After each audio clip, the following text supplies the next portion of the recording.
Yung kantang kwentong comics ay tungkol sa kahirapan pero sa kabila nun ay nakakahanap sila ng paraan para maging masaya. Dahil gano'n naman talaga yung mga Pilipino, di ba? Napili namin yung kanta kasi pag naririnig ko tong kantang to, nabubuhayan ako at nabibigyan ng lakas ng loob. Kaya naisipan namin na i-relate to sa buhay ng mga estudyante, lalo na sa amin, mga college. Kasi pag estudyante, di ba, mahirap pero sa kabila ng lahat ng paghihirap, sigurado yan, kahit ano pa yung paghihirap na yan, meron at meron yang kasiyahan. Sabi nga sa kanta, kwentong comics, so sa dulo na lahat ng paghihirap, sigurado yan, merong, sabi nga nila, happy ending. Sino-sino nga ba ang bumubuo ng kwentong comics? Aba, syempre, mga estudyante. Kaso, hindi mga pambihirang estudyante, kundi mga estudyante na umaasta ng mga iba't ibang ugali.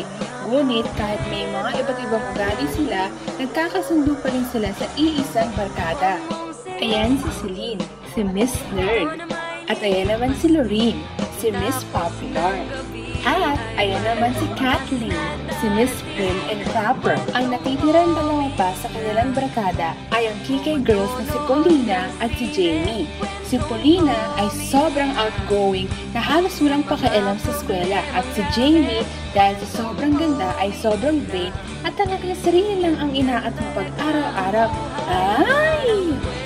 At saan-saan nga ba umabot ang kwentong comics? Aba, syempre, una sa school.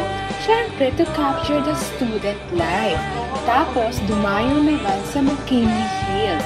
At sa Bonnie High, kung saan doon kinapture ang mga lakwache scenes ng mga magkakaibigan. Dito sa mga lakwache scenes na to, talagang yung pag-shoot namin, talagang, go!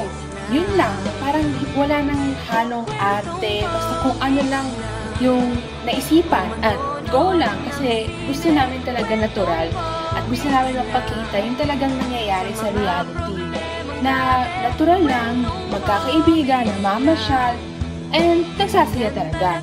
Tapos nag-shoot din kami sa UP Diliman. Ang mga scenes na shoot namin dito basically yung food trip kasi mga estudyante ngayon mahilig kumain, tapos habang kumakain, magkwentuhan, magtatawanan. So, ayun, gusto namin magpakita na part ng student life talaga yung pagkain, yung pag-enjoy sa pagkain, tapos pagkwentuhan at tawa. So, kwentong comics, yun na aral or aral-aralan, tapos sa kabila ng hirap at pagtitiis sa aral, yun, kailangan mo rin bigyan yung sarili mo ng time to enjoy. So, nilipas din yan. So, go lang, enjoy lang. At heto na ang kwentong comic.